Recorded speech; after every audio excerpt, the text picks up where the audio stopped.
All right, time now is 7:28. Local leaders are calling for the White House to bring back DNA testing at the border. Joining us now, Supervisor Jim Desmond, to talk about this issue that, Jim, good morning, first of all.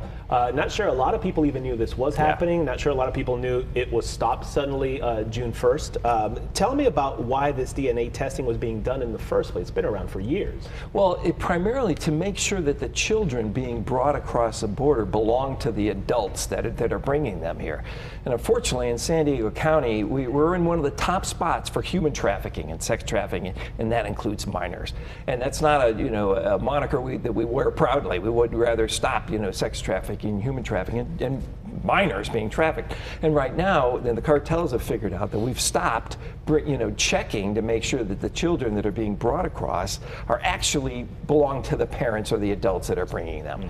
And so the DNA testing, I know it sounds like a big thing. It's like a swab in the mouth or something like that. Something not invasive. It can be done quickly in about 90 minutes, I've told, or less, to find out that these kids really belong. The results of that quickly. And even just knowing that we're no longer doing that, and then people can bring kids across, and that can be unaccounted for later. A New York Times study came out and found that the Health and Human Services at the federal government actually tries to contact unaccompanied minors and minors coming across that they are with their sponsors that they said they were going to be going to.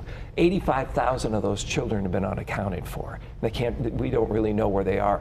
So unfortunately, a lot of these children are susceptible or open to the human trafficking, and if there's ways we can stop that, because if you think of these poor kids coming across the border and somebody else bringing them across, and then all of a sudden they get caught up in these heinous crimes, and if we can put a stop to it, that's really the effort and why we're doing that. It was happening, and then it was stopped. Why was it stopped? That's a very good question. Unfortunately, when things go wrong, usually it's politics, or things, just common sense doesn't come into play. President Trump put it into place, and maybe because President Trump put it into place, then President Biden decided it wasn't a good thing to have.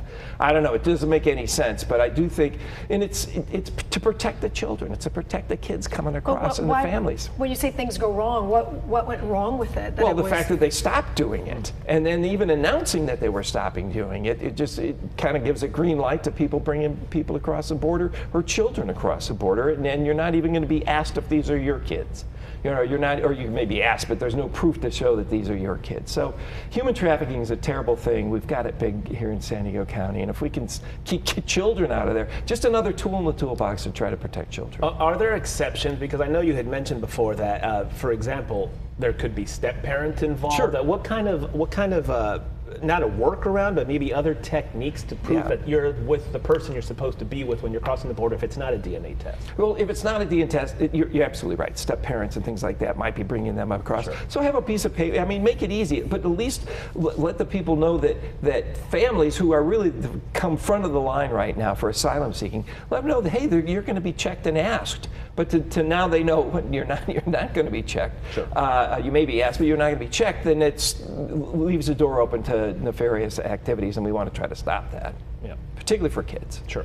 People against this mandatory, as Raul was just saying, this mandatory DNA testing would say this is violation of privacy.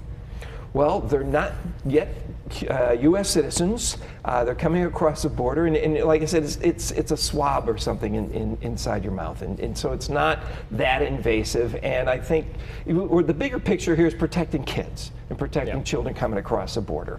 So I don't think it's that big of an invasion of privacy, but really the bigger picture is protecting children coming across and making sure they're who the parents, they belong to the parents bringing them across. This human trafficking of the kids, it's horrid, it's a horrible thing, but it is our proximity to Mexico what's such a big problem. Is there any conversation with the other side of the border, perhaps, to have the Mexican side also implement some sort of similar procedure so that basically both sides are on the same side, if you will, of this?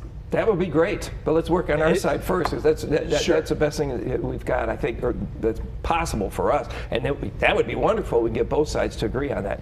Have they gotten numbers in terms of what percentages of these DNA tests that were done in the past came back where it was negative and it was actually people trying to sneak in? Because I know there were families coming in several times with different kids. Yes. But what numbers do we have? Because I had read an article, it was like 8%, which doesn't sound like a lot, but it's still more than it should be in terms of negative DNA tests.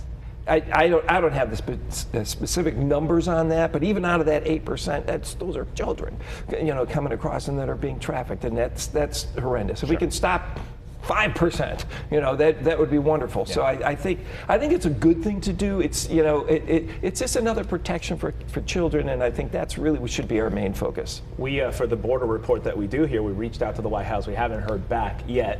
Have you heard back? And No. what are your expectations in doing something like this? Well, really raising awareness, and then hopefully other cities and other communities across, next to the border, adjacent to the border, say, hey, we'd like this brought back in, or give us some protections, or at least let the cartels know, or the people on the other side of the border, that the kids are going to get checked to make sure that they belong. And so the fact that now they know they're not, that's a bad thing. So if we could at least push that effort and raise awareness. I don't think the president right now is writing me a thank you letter, but if we can just get the word out, and I appreciate being on here today to help do that. All right, keep us updated if they respond. We'd love to hear it. Jim Desmond, Supervisor, thank you for the time. Thanks, Raul, Shelley. Thank you.